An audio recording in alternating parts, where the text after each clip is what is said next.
And good morning, everybody. Welcome to the Debt Lifeline show number 1 of 2023, believe it or not.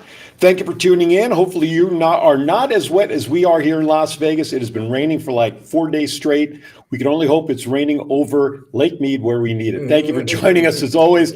I'm Aaron Phillips, the Debt Lifeline, the show that will send you a life preserver when you have some financial matters to get rid of or take care of or manage. The man sitting to my right, Mr. Rob Goldstein, he's the man that drives the ship that has all those life preservers on it. Mr. Rob, how are you? I'm good. Glad to see you, and Happy New Year. Yes.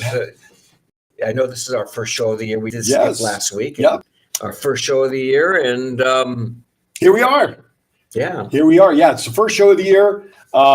So it's good to be back on the air because you know what? New year, new challenges. We talked about this before the end of the year. Holidays have come and gone. People are going to be dealing with debt. Your phones should probably be starting to ring off the hook by now. The debt is going to be the one of the focuses of today's show, and the focus of where our attention goes. Yep. Because people use their credit cards. They live on their credit cards over the holidays. Sure. They spend money on their credit cards. They're like ATM machines for them. And they come back to me, come the first part of the year and go, help. Yes. So with that drowning sound behind them. Yes. Exactly. So listen, so we're going to get into that today as well. And we got some student forgiveness stuff we'll talk about in a moment. But more importantly, what's happening with your guitar group? We haven't talked about Pocket Aces in a while. We still use them on Thoughts Can Anywhere for a birthday souvenir. What's going on? Practicing. Our singer was not feeling well for a couple of weeks. Uh-oh. So we're waiting for our singer to be back on track. Okay. So we can actually record at the studio, I think 7 or 8 songs. Oh, right on. We already have them mapped out. Okay. And it's actually gonna be 8 songs. Okay. And that's going to be on our website, and then we're going to start doing gigs. And the 8 songs are incredible. Now, I know you do gigs and stuff around town, private parties and such. Have you guys ever thought about taking your music and releasing a CD? Is that also on the plans? No, I mean, we don't write our own music. Tom has written his own stuff. Okay. He's my lead guitar player. Mm-hmm. And I was talking to Tom about a half hour ago on the way. Okay. I sent him a recording of me playing my bits. We've been working on the song "The End" by the Beatles. Okay. And I played it for you guys before it went on the air. Yeah. And what most people don't realize, in the middle of the song "The End," that goes, "Love you, love you," and in the end, of course, I don't sing. Remember that, guys? That's right. In that song, there's a drum solo by Ringo. It's the only drum solo he's ever done. Okay. And then you hear Paul, George, and John alternating little quick lead breaks. And because they were all 3 incredible guitar players. Yes. And we've recorded that song now, and we play the entire song of all the lead breaks in that song. Nice. And it blows your way, actually. I think that you guys were... Yeah, it was very impressive. Right. Very impressive. And so I don't think we're going to be recording that in the studio when we get together with our singer Anna. Okay. But it's an incredible song, and we're going to probably use that as our closing song. Great. So we're going to have to reschedule. Yes. Because there was a time last year where I was trying to have Pocket Aces come on Aaron's Hour. So we got to look at the calendar when you guys are ready. We have to. Then you can play in studio. That's right. We do make great music, and I'm really pleased at this point in my life the quality of the music that I'm playing, and never would have been something I would have dreamt about playing. The End, right? That song by the Beatles, right? And so it's pretty incredible. And we bring this up because for those who don't know and haven't been following the show since we have been on the air now for almost 2 years, Rob is a guitar aficionado. If you should ever stumble across his Facebook page, well, look at the Facebook page cover that you've had on your wall, all those guitars. A guitaraholic. Right. So you got to update that picture. Now that you have your stuff set up differently. 24 guitars. You got to take pictures and send them in so we can show them. I got to take a video of that and send it to you guys. Absolutely. It'd be cool to see all of that. It's even more. And now, of course, you also shared, which I quickly saw very briefly over the last couple of days, for those who don't know, you've talked about it in the past, that you also like to play a little poker every once in a while too. Little bit. Tournaments only. Tournaments only. The ones you see on TV. And I do play some, and gonna give myself away here, but I did win the seniors tournament at the Venetian last week. The seniors tournament. Okay. I love seniors tournaments. Do you get an AARP discount on the buy-in when you? No, it's just you're playing against other Alta Caucus. And that was my 6th seniors win. Right on. Well, that's cool. Congrats. I've come in deep before in other ones, but I have 6 outright wins in senior tournaments. Right on. That's good. So we share this stuff because, people out there, when you host shows and we talk about, and I tend to do this on my shows, I want people to understand the person behind the business or what we talk about, or the entertainer, that, hey, we're real people too. We do have other interests, But it is a pretty sick thing that I specialize in getting people out of debt. That's survival. That goes without saying. Because the way I was raised, I guess. Yeah, but you've been doing it for over 30 years. What were you grass-fed raised? Free range? Anyway, but what you do, you need for yourself those other outlets because of what you do. Playing music is my outlet. It is keeping me young. Sure. The portfolio of songs that we have about over 100 songs in our portfolio. Okay. When we do a gig, it's probably going to be 25 songs, and we have them all listed out. Right. We actually play 3 or 4 songs by Cream or Eric Clapton. Generally Eric Clapton, but it's Cream. Mm-hmm. And to be able to play Cream songs is pretty cool. Right. If anybody knows who Cream is. Yeah, they should. Plenty of our listeners should certainly. We play a lot of George Harrison. We play a lot of Tom Petty. Mm-hmm. We play "Hit Me with Your Best Shot" by Pat Benatar. Yeah. We play "Piece of My Heart" by Janis Joplin. You cover a wide range of music from that genre all the way up through the Pat Benatars and whatnot. I just think it's really cool because it just gives you such a different outlet from what you do normally. I mean, most people do that. They have a profession, a career, or business, or job, and usually their outside interests seem to totally be completely opposite of what they do. That surprise people. Well, in some ways, yes. The hard part of my business is I have a stressed out clientele. Mm-hmm. Everybody has got stress. They've got they're in a corner. Mm-hmm. And so they're not happy until they transfer that to me, and I just don't accept the transfer, the stress. I like the work. It's not everybody's stressed. They want to dump on me. So the music is clearly an outlet for me, and I'm able to actually release and play my music, and we really are playing. We're playing "Walk Away" by Joe Walsh. Okay, if you know that song. Mm-hmm. Play a lot of Who songs. Okay, and Pete Townsend was a great guitarist. So we're playing in a high caliber music, which I'm kind of proud of. Sure, you're not just playing bridges and easy riff stuff. You're playing some tough music. No, I don't play stuff that bores me.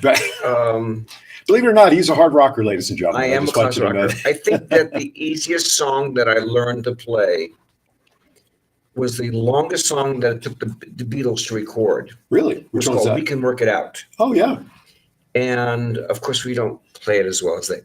Well, nobody play. Yeah, you can't replace the original. They say that's the longest song it took them to record. Wow.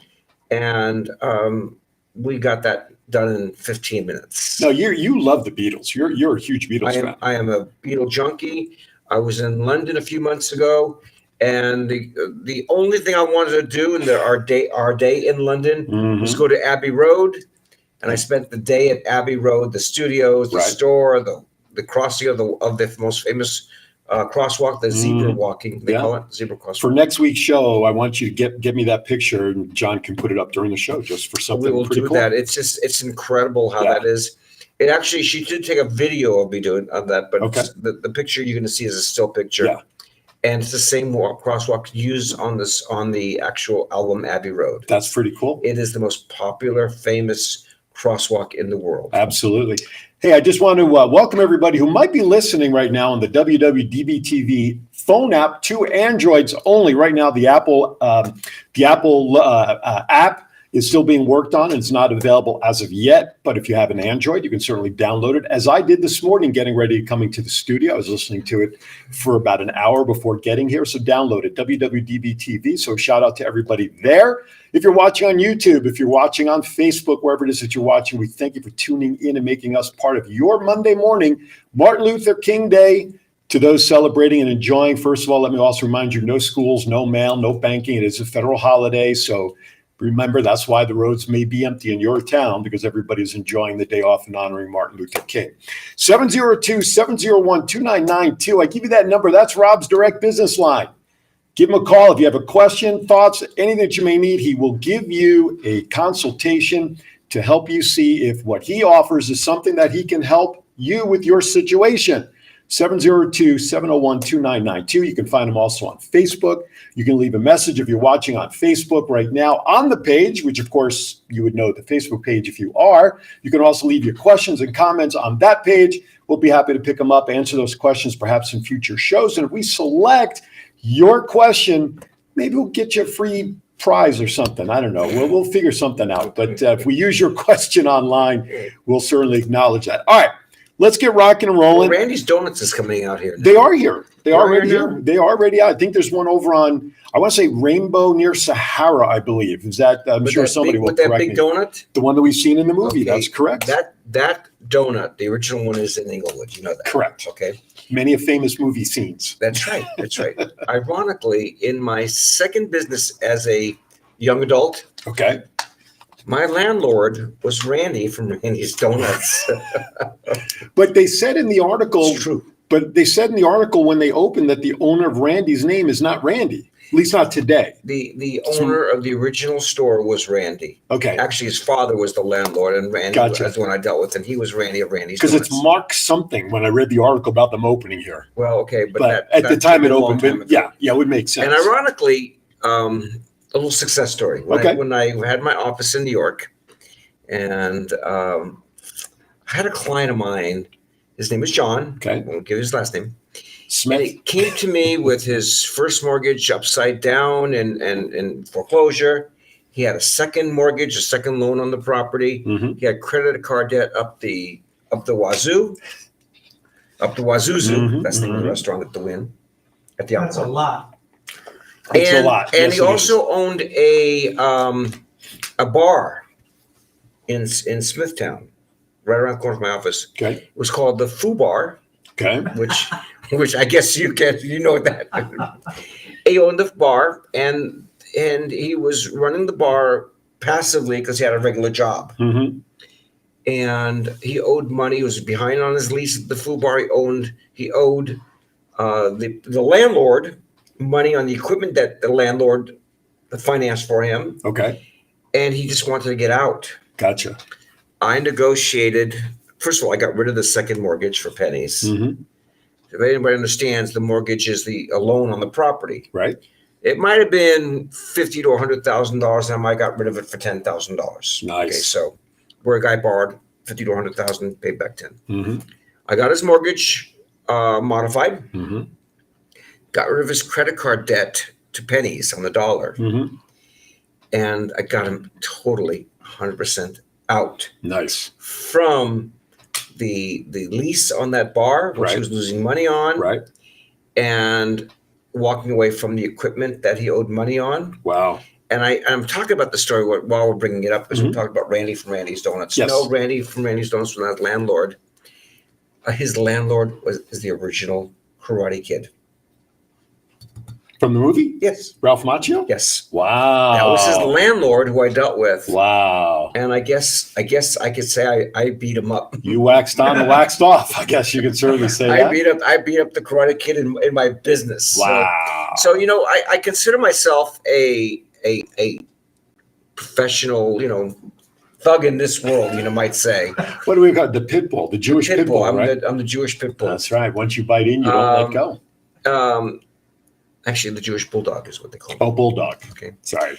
And the truth of the matter is, I never compared the story, but I did tangle with him in the business world. Right on. And my client just scored. I have clients that they did total makeovers on, Mm-hmm. and if I was to make my top 10 this guy John would be in my top 2, 3, 4 people that I did the turnaround for. Right on. And to this very day. Well, that's good. That's a great feather. What we're going to do is we're going to step aside for our first break. When we come back, we do have another success story regarding student loan forgiveness, which we will talk about. But we'll also talk about that entire process, that this process does not happen overnight. We'll walk you through the timeline and how all that happened on the other side of the break. You are watching the Debt Lifeline. That's Rob. I'm Aaron. Don't go anywhere. You'll be sorry. Right after this, we'll be back. Grieber Tax Advisors, the leader in tax problem resolution. Our team provides clients with customized solutions for their tax audit representation, collection matters, and delinquent or problem tax filing needs. Led by Andrew Grieber, CPA, they work directly with small business owners and individuals to assess their situation and work to resolve their tax problems direct with the proper federal or state authorities. Call area code 949-379-6480. That's 949-379-6480. If you're in a mess with the IRS, call Grieber Tax Advisors and stop the stress. Trustworthy and experienced attorneys can be hard to find. The locally owned law office of Ernie A. Bush Jr. has decades of experience practicing law in the areas of bankruptcy, family law, wills and trusts, and injury law. Ernie the attorney makes every effort to obtain the best possible outcome for you and your case.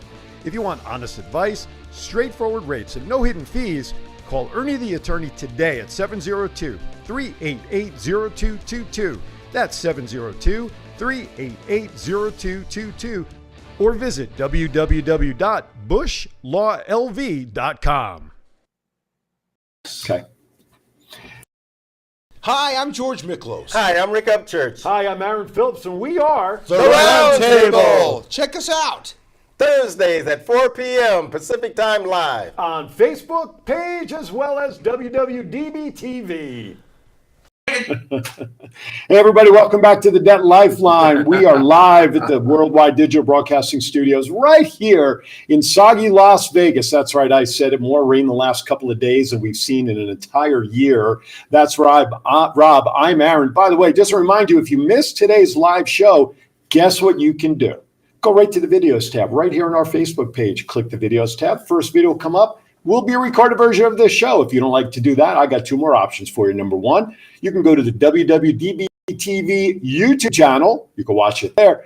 Or for all you Roku aficionados, download WWDBTV to your Roku channel and all the shows that are here on the network. And there's dozens and dozens and dozens of shows that are on the network that you can catch, including the Debt Lifeline. So you have multiple areas to rewatch the show. There's also one more solution to that. And what is that? They can actually just call me or email me or text me. Mm-hmm. And if they give me their email address, we can send them the show. Really? Well, there you go. There's option. We have the illustrious Alex. And what is the email that they should send that request to? argosandconsulting.com. There you go. There you have it. So there's ways. No, argosandconsulting@gmail.com. There you go. See, he yells at me when I say it wrong. That's The why website is argosandconsulting.com. That's right. But they can. Or you can also be called at 702-701-2992 and actually request a direct from Rob. He'll ask you for your email and they'll send it out to you. Bottom line is there's so much information that we talk about here that it's hard to remember everything unless somebody comes to watch the show, pad and paper in hand, and says, I'm going to take notes. Well, all right. With that, let's move forward. Something that we've talked about a lot over really since we've been on the air for the last 2 years almost has been the discussion of debt forgiveness. And I don't want to jump to Student loan debt. I mean, student loan. I'm sorry, student loan forgiveness. I don't want to jump.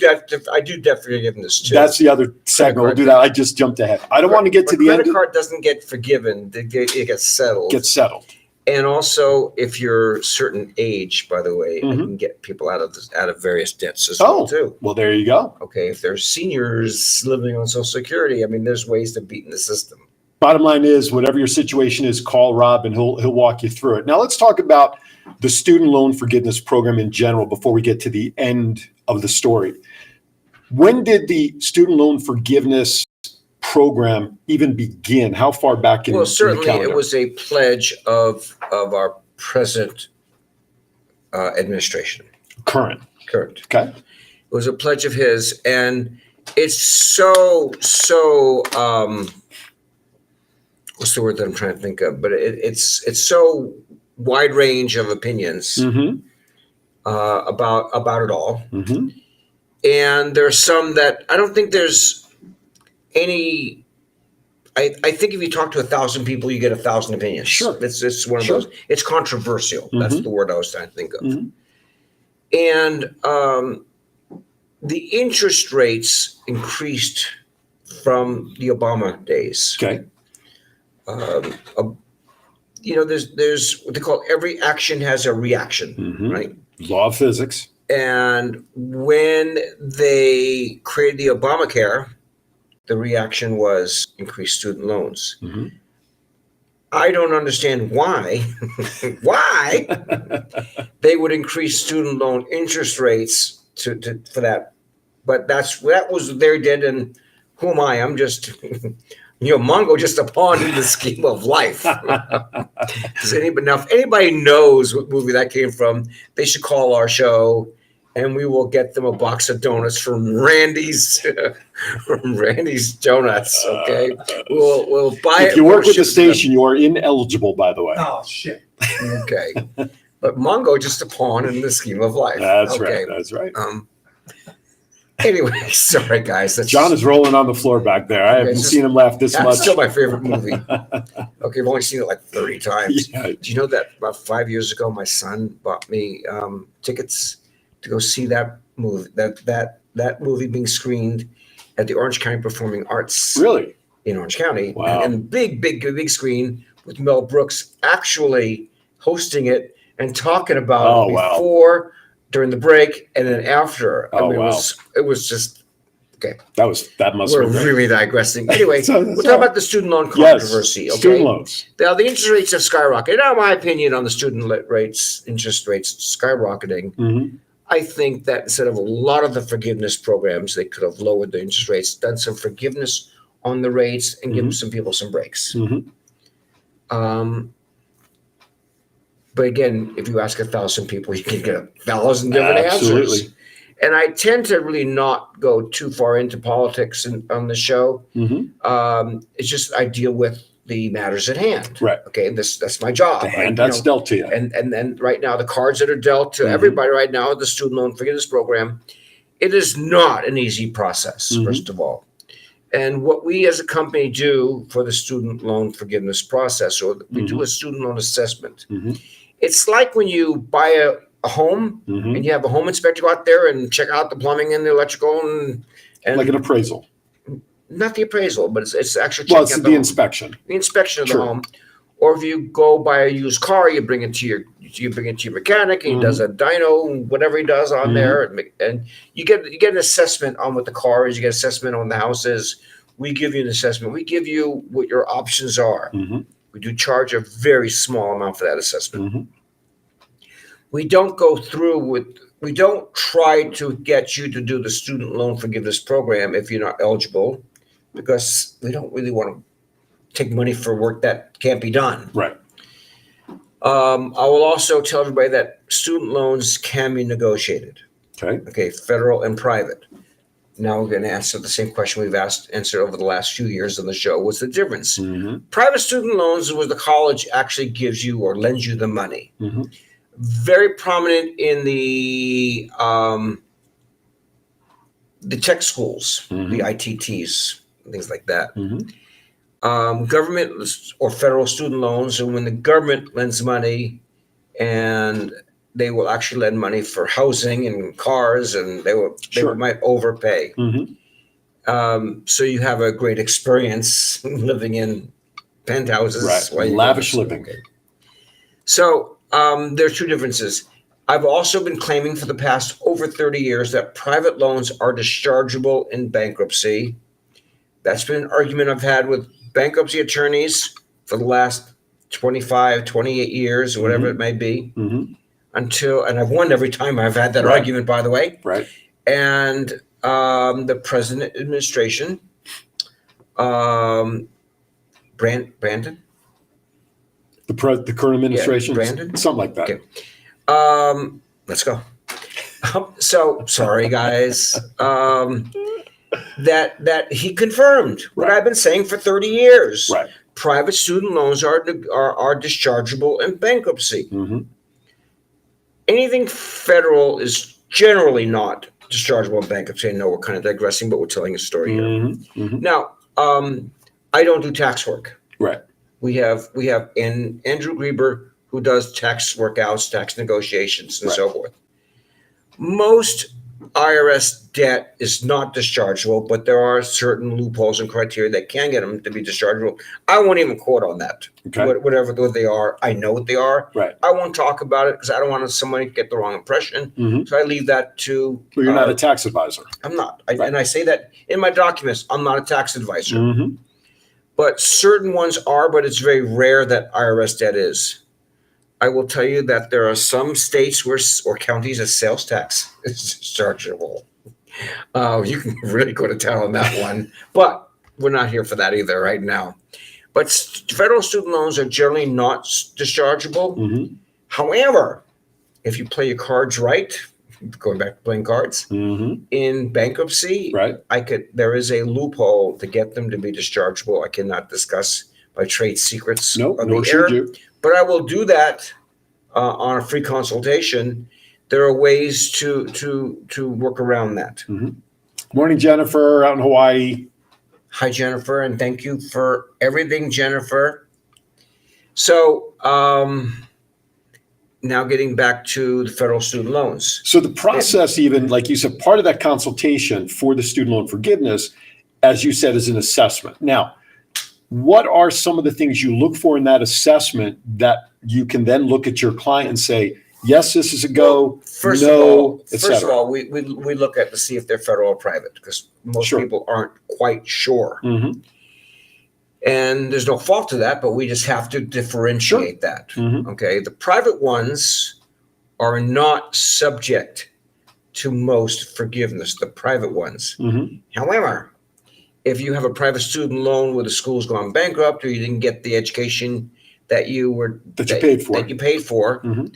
then that's a different story. Right. So you have to figure out where the student, what hole, Sure. the student loan fits into. Mhm. Is it a square peg or a round peg? Right. Okay.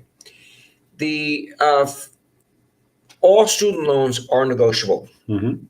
for cash discounts. Right. Yes.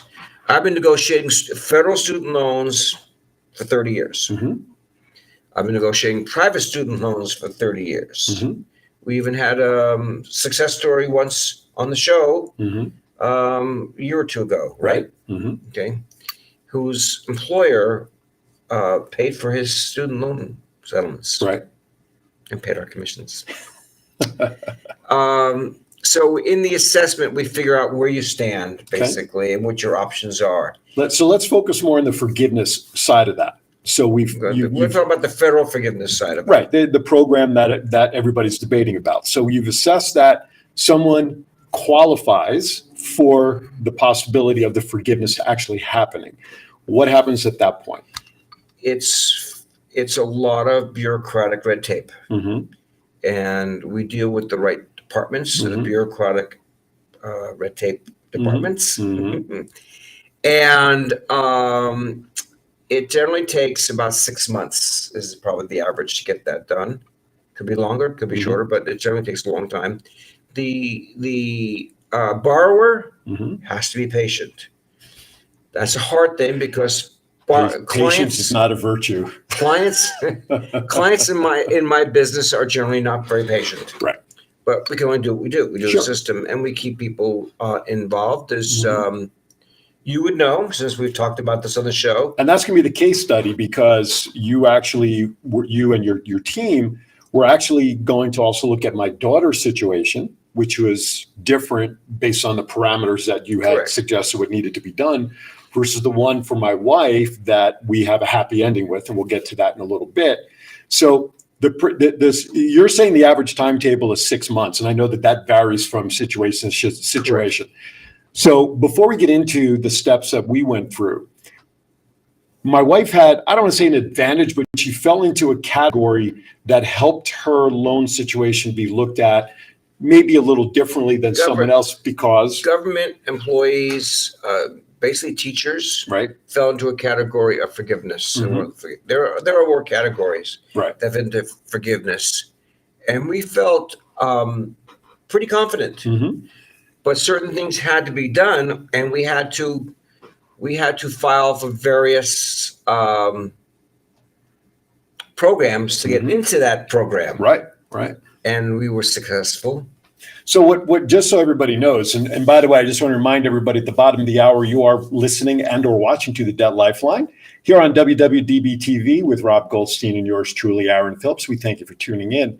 So my wife, and we start, so let me talk about my daughter's situation first. My daughter, who is currently an employee of Old Dominion University, so she might have fallen into the category of being involved in an institution of higher education. We were talking to you with her about maybe a settlement, maybe helping reduce her balance. However, what you had suggested to us were the steps, for instance, that in order for you to discuss a settlement, she needed to stop making payments, fall into default, get into a negative situation, which in turn would hurt her credit because she has excellent credit. And she chose not to do that. She just figured, you know what? She had a couple of years left anyway. And by the way, there's other programs like the income-based reduction, which is what she's on. And Yes. you pay out for so many years and you get it wiped out. Right. It's student loan work is its own category. Right. And there's nothing boilerplate about student loan work. Right. And so what we don't do is we don't treat it like let's say credit card debt. Right. That's more of a mill process for us. Mm-hmm. Mill process meaning it falls into a category. It's Right. easy. Like cookie cutter stuff. Cookie cutter. There you go. Mhm. Student loan work. There's almost no two that are identical alike, Mm-hmm. and so we just don't offer solutions until we do the assessment. Sure. And we have to charge for the assessment. It's not a lot, and it's applied towards the actual success fee Okay. that we assess, that we put on Right. the project. Mm-hmm. And whether clients coming to me with student loans or credit card debt, depending on the situations, I took a look at the whole picture. Mm-hmm. Do they have excellent credit? How much is the debt in the scheme of things? Right. You know, if a person makes $200,000 a year and he's got an 800 FICO score, he's got $15,000 worth of credit card debt, we're not going to negotiate his debt. Right. We don't want to take on that client. Right. And we tell him so because the amount of money he's going to save, which is going to affect his credit score, Mm-hmm. and he's not going to get a settlement if life is perfect. Right. But again, not everything is cookie cutter. Of course. Now, in Chapter 7 bankruptcy, you can't make more than a certain amount of money per year Mm-hmm. in order to file a Chapter 7 bankruptcy. Right. And if you make more than that, you have to fit into a Chapter 13, which is a reorganization. Right. But you have to have disposable income to be able to fund the settlements Right. in the 13, or fund the organization in the 13. Mm-hmm. And you also have to not have too much assets. Right. So we look at every client individually, and what I offer a prospective client is looking at their situation. I know the questions to ask them. I can assess a client in the bankruptcy versus non-bankruptcy in 30 seconds, 45 seconds, 60 seconds. Mm-hmm. Student loans cannot be assessed like that. So about a year ago, maybe a little over a year ago, but we'll just say about a year ago, we asked you to take a look at my wife's student loan situation because she got her master's and everything 10, 12 years ago. And like most student loans, they tack on to you, it seems like, till death do us part at times. And we had 2 loans out, and we'll get to the figure at the end of the story. And the normal channels of starting the process with Lisa, your administrator for that stuff, looking at the loans, seeing what was going on. And it was determined that around the summer, June, July, what needed to be happen was consolidation by a company called Mahila, if I'm pronouncing that correctly, because I'll be honest, we had loans with Nelnet and Navient, right? 2 student loan names that are out there. And Lisa said that the next step would have to be to consolidate. And in that consolidation, one of the things that they look at, Mahila does, is they look at 10 years of worth of payment history, if I'm not mistaken. Is that right? Correct. And they want to make sure payments were made, how it comes in, et cetera, et cetera. And I have to be honest with you, because of during the pandemic and my work situation a couple of years ago, there were times where we had deferment payments. We had some deferment set up with those loans. And in chatting with Lisa, October, maybe November, December, we were not sure that we were going to meet that qualifications because of those payments. And Correct. so we were literally Correct. gearing up to start having to make payments come February. And we had to, I think Lisa said we would have to make payments for like 2 years to get that caught up to be Remember reevaluated, it something taking like 18 months. Yeah. And so we're like, oh boy, here we go. So my wife handled all of it with Lisa, God bless, because I don't have the patience for that. And the consolidation happened, and we started getting all the emails and letters from Mahila. We got your loan. Now, at this point, we were not able to log on to Nelnet and Navient to look at the loan information because they were closed and Right. consolidated with Mahila. Lisa, and again, this is tip my cap to Lisa, because we were communicating direct with Lisa if she had heard anything after a couple of weeks, and Lisa was great. She'd let us know. So the communication was tremendous. And so my wife and I, be honest with you, we were sweating it out. And I'll tell people it was just shy of 6 figures. So you guys can figure that out, what that means. We thought, okay, we're gearing up, like I said, to make that payment come February. And after all the bells and whistles and all the qualifications being met, educator, like you said, I don't know what happened. Lisa may have gone back to them, and you could probably talk further on this, to reevaluate that 10-year period of those 120 payments that they needed to look at to see if we fell into that criteria, because she had said that they were going to reevaluate it because of the pandemic. There were some other things she said. And do you know what happened at that point for them to then qualify us? Are you familiar with the steps? You hit magic. Well, so It's lottery. So here's It's a student loan forgiveness lottery is So- what happened. So here's how it And happened. it couldn't have happened to Well, better. thank you. Okay. Thank you. It must have been either Wednesday or Thursday. Literally, my wife went on Last the road. week, last week. This is last week, ladies and gentlemen. Friday of last week, my wife and my daughter set sail, drive back east. My sound doctor daughter, she's starting a job on Broadway, which has been her dream to get her foot in there. And so this must have been, I think, Wednesday of last week, we get a letter in the mail from Mahila. And be honest with you, we thought it was a reminder for our first payment. And we're reading this and halfway through the first paragraph, it says, congratulations.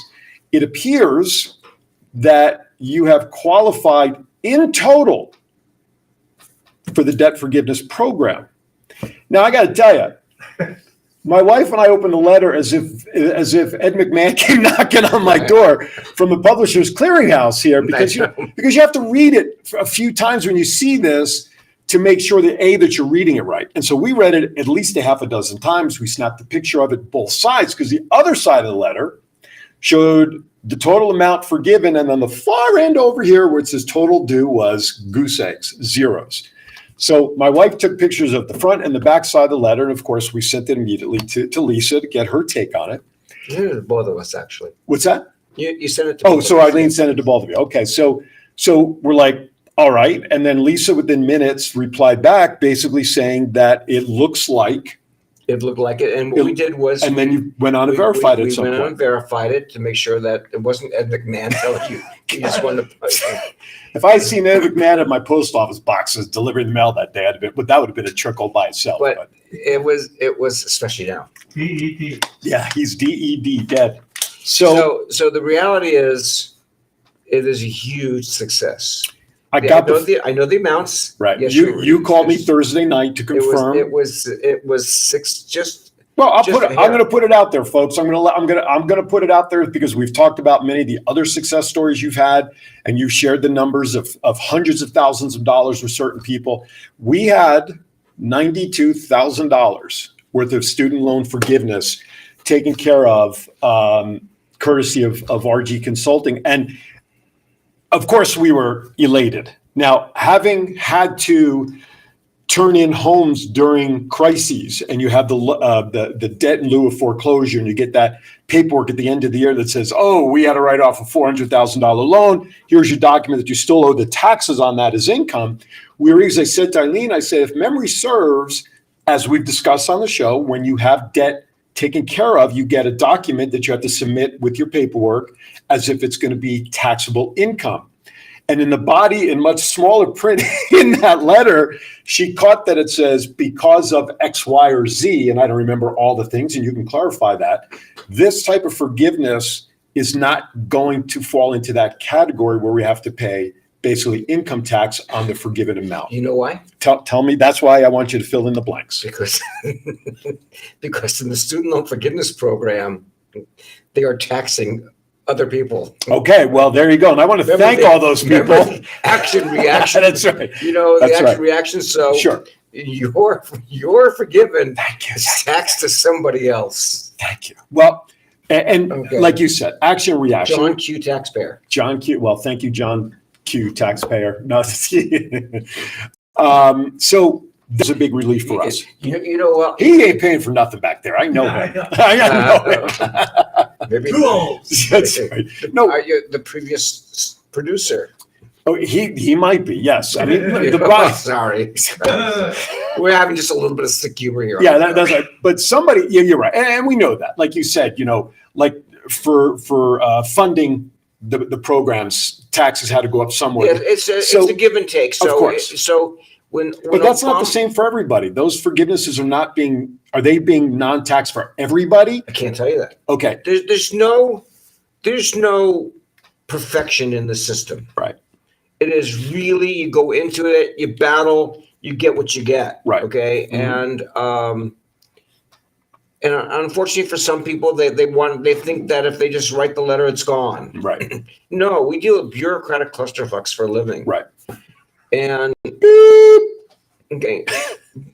Oh, you never got the F-bomb, did you? It was MIA when I asked for it. So we'll have to have Lorena send us another one. Okay. So the reality is that we just don't know. We're going to it's a Pandora's box. Sure. You don't know. There's no promises when we offer these programs. Mm-hmm. And truth be told, whatever the fee arrangements are, Right. they're not commensurate with the amount of forgiveness and the work involved in there. So let me comment on that because I know you won't, and I won't give specifics, so don't worry about that. So obviously everybody gets, is paid for their services. Okay. Rob and I have been friends 3, 4, 5 years, 6, whatever it is. And being friends, I didn't expect work to be done for free. I know what goes into doing work for people. But let me just say this, the fee that I paid, because you charge X amount of dollars per loan normally. And when you look at 2 loans being combined, I was very happy to pay that fee because it was a huge discount off the amount that I would have had to pay on the $92,000 loan. Are you kidding? Now, here's the funny thing. Yeah, it's great that it's written off because of deferments and everything else.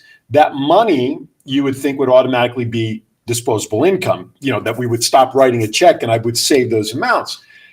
For us right now, for my wife and I, it's just a huge boulder off of our backs, knowing that we don't have to worry about that anymore for the rest of our lives, which is a great thing. And I believe, does it affect credit scores when those come off and showing? It should not affect it. And, Okay. And I'll also tell you and everybody else listening, Right. credit repair. And we're going to get to that on the other side of the break as And the part word of credit credit. repair, by the way, is a bad word, Right. but it's more acceptable now. Where several years ago you couldn't say the word credit repair. Right. You could use the word clusterfuck better than you can use the word credit repair. But the reality is, Or for John Charlie Foxtrot, by the way. there you go. But in today's world,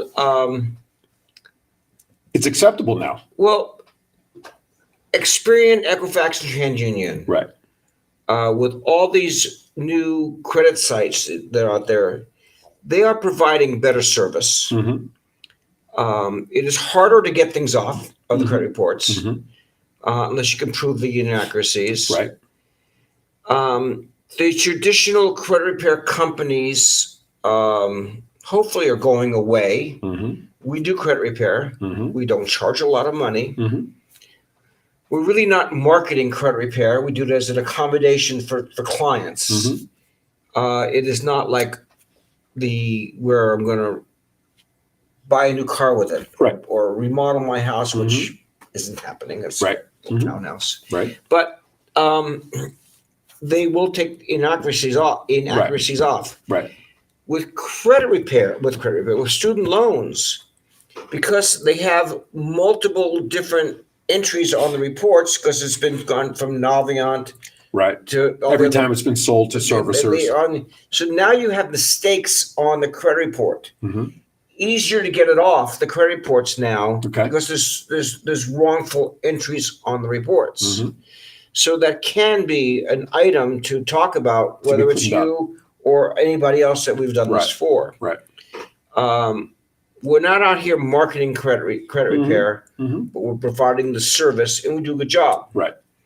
There is one legitimate company out there that is huge, Mm-hmm. and I don't even mind saying their name. Then don't. We'll have to send them a bill. Okay, but there is one. There's one front runner Sure. in the credit business, Mm-hmm. and I believe they're in Kentucky. Okay. I believe they're in Lexington, Kentucky. Mm-hmm. Lexington is a city in Kentucky, right? Yes. And try calling them. Right. You have to plug in the 12-digit account numbers. You have to be Mhm. put on hold. You have to listen to the music. Right. You have to be transferred and then transferred. And then You get disconnected. you know the routine. Absolutely. I know. And- I've seen you in action with the routine. But they're a legitimate company. Right, Okay, sure, they're expensive and they're a legitimate Mhm. company. But you're treated like a number there. You are treated as a Right. number. You don't Right. get, when someone wants information from me or Lisa per se, Mhm. they get information right away. Mhm. I don't have that music on hold. Right. I should put my own music on. Right. No, I don't have music There you on go. hold. I don't have, you're dealing with a small company that's Right. direct. Right. So we do get back to you. Don't wait on hold type of thing. Mhm. And if you can't reach me, I'm very good about getting back to people. Mhm. So, but hopefully a lot of the fly-by-nighters are Mhm. gone, but it's also harder to Right. get credit off. But if there's inaccurate entries on there, you can get them off. Right. Right. So it's probably cleaned up. I would say it's cleaned up a bit. Now I'll tell you this: I dealt with a matter that was wrong on Experian. Okay. It was wrong, and it took me a long time to fight it off. I'm going to ask you to hold the rest of that story because you know why? It's time for break. That's Is it what we really? call it. That's what we call a tease. So when you want to find out the rest of that story that he had to deal with, you have no choice but to stick around and listen to the rest of the story. With that, thank you for watching the Debt Lifeline. We'll be right back. Hi, everybody. Aaron Phillips here, inviting you to join me every Saturday from 12 to 1 p.m. right here on Worldwide Digital Broadcasting TV on my show, Aaron's Hour with Aaron Phillips.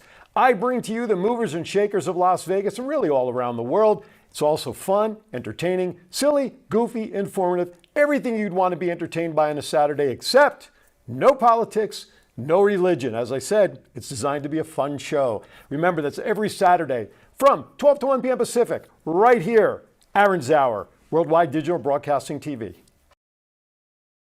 How would you like to temporarily cripple your creditors so you could buy time to protect yourself to achieve whatever it is that you need to do? Just like using a stun gun with scenes from a James Bond movie, this video will show you what you can do and learn free information on 13 dirty secrets to trump the creditors and survive in today's world. Do you feel like the walls are caving in on you, overwhelmed by debt and bills? No matter what you do, your world seems to be crashing down on you. What if we could stop, slow down, or freeze time, allowing you to find the right solution? Do you feel that every time you see a light at the end of the tunnel, it's really a train coming at you? What if I could show you how to legally derail that train? You've probably felt as though your opportunities are limited because you don't quite fit into any viable option, almost as though you're a square peg trying to fit into a round hole, while facing upcoming foreclosures, repossessions, legal matters, or collections. Maybe the answer is simpler than you think, but you can't put things together while drowning in stress and deadlines. What if I could show you how to trump the creditors and monsters that are pulling down on you? It doesn't matter where you live, or how much money you have or don't, your job or your assets. There is a legal way to buy time so you can stop, slow down, or freeze your current situation, allowing you to avoid stress and save money.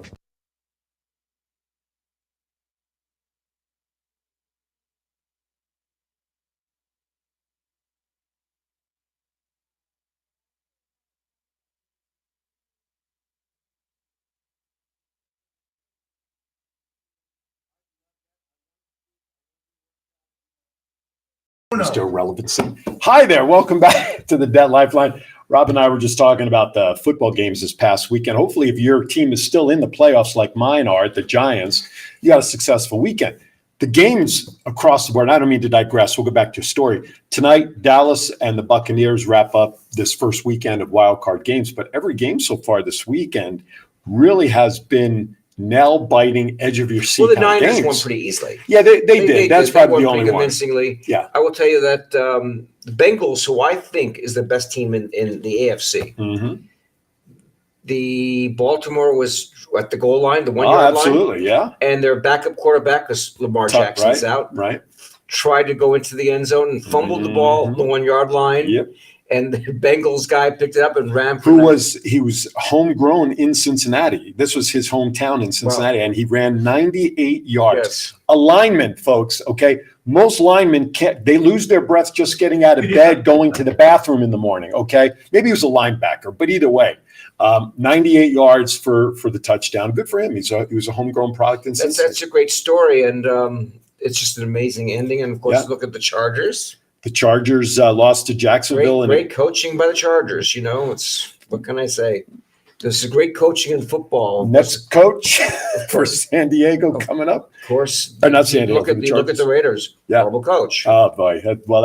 Listen. I feel bad for Raiders fans out here because everybody's yelling for Tom Brady. He's a one-year fix. He did not have a good year. If they spend money on Brady, they need to contact you on how to figure out how to do financial things a lot I will better. tell you this: I did meet the owner of Mark the Raiders, Mark Davis, Mhm. at one of the events. Okay. I was fortunate Right. to be able to go to some very, very private, charity events. Mhm.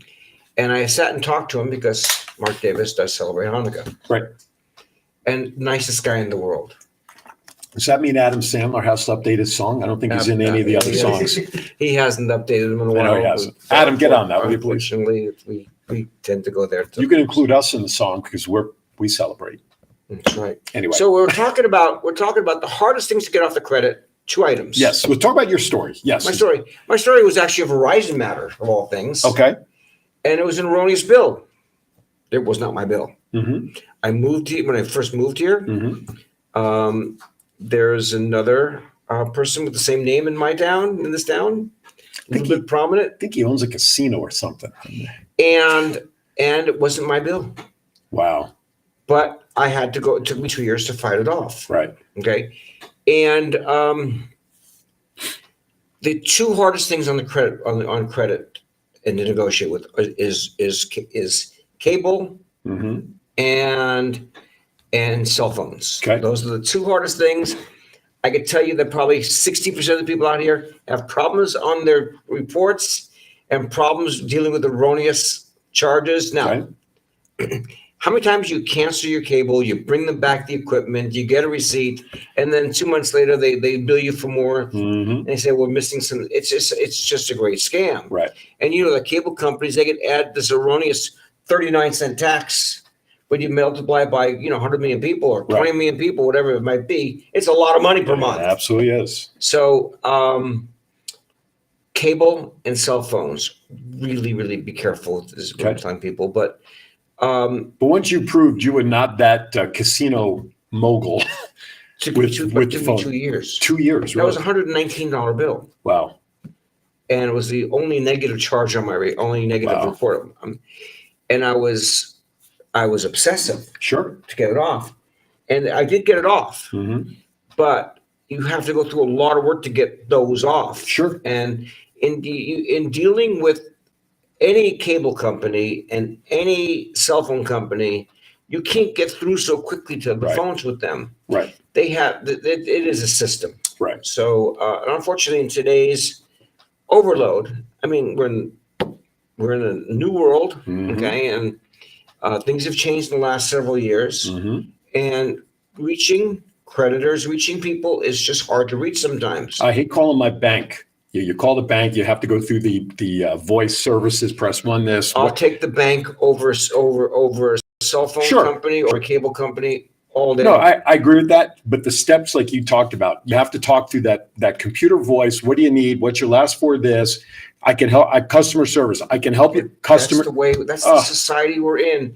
Things changed 20 years ago. Right. Okay, we talked about 9/11. Yes. The world changed, and Sure. it is never going back. No. A new normal was defined. Yeah. So absolutely. You know, the old normal, you had rotary phones. That's right. And then that damn metal thing at the end when you hit the last number and you hit it wrong, you got to start over again. Oh, I know. Oh, damn it! It hurts, right? That's right. I figured out way back when in those days that if you the two little prongs coming out in the cradle of the phone. Oh yeah. Okay. I figured out this is before touchdown. If you press, let's see, 1 dial 4. Okay. You press 4 times. Oh, so you would hit the handle you're talking about? Really? Yeah, you hit that little button. Same tone? What? There's no tone, but just go Really? 4. Yeah, I figured that out years as a kid. Yes. Interesting. Thank you, Jennifer. Be safe out there. The sick things that I went through, but I'll tell you that the student loans on your credit report can be updated. Okay, can be updated because there's mistakes in them. Sure. It's an overcrowd, and the credit reporting agencies don't want wrong things on there. Right. And I think Experian did a great job of actually putting themselves out there, and of course, TransUnion and Equifax has followed suit. Right. But I think they've done a great service. Remember, FICO was developed 25 years ago. Don't hold me to the exact date. And there's been mistakes, and those guys, Fair and Isaac and company, FICO, Fair, Isaac, they sat around and created a scoring opportunity. And was it always fair? No. Is it better than not having a system? Yes. So in today's day and age, it is better now than it was 5 years ago, even 3 years ago. Right. But if there's mistakes on the report, or if you want to get things off the report, you can. Right. You have to just do it properly. Right. Student loans are something that is better now to deal with because of the system, and also medical was always the worst because of medical insurance and all those different, everybody involved in the medical billing process. So they made some rulings that they can't be in your report. So we still want to talk about credit. Sure. Okay, but I go back to telling people I don't want to do work for them if they have great credit, not a lot of debt, make great income. Right. I mean, that's you got to be realistic about their it has to be situation. realistic. Absolutely. We won't take on the job if it's not realistic. So going back to you there. No. I was just going to say, if you have any questions or comments, or you want to talk to Rob, he does offer free consultation, 702-701-2992. It's worth the phone call, folks. I'm telling you, I could give you 92,000 reasons why it's worth at least having a conversation with him, because now my wife and I have that off of our heads. We don't have to worry about it. It's done, and we can move on. Isn't this incredible that you're a success story? There. Now you can buy eggs. Now I can buy eggs for $100,000 a dozen, right? Exactly. It is, and there are situations that have come up for me in business and personal where I brought them to you saying, is there something we can do? And you have not, like you talk about, you do that analysis and you say, Aaron, yes or no, it's going to happen, it's not going to happen, and we move on to the next project. And that's okay, because I need the honesty of knowing whether we're going to do something.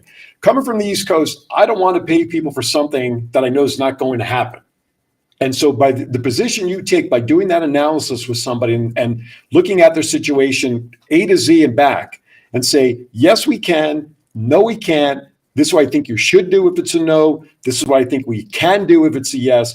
That's what's important. And in a town like Las Vegas, where we rely so heavily on customer service, that's what this town is all about, service.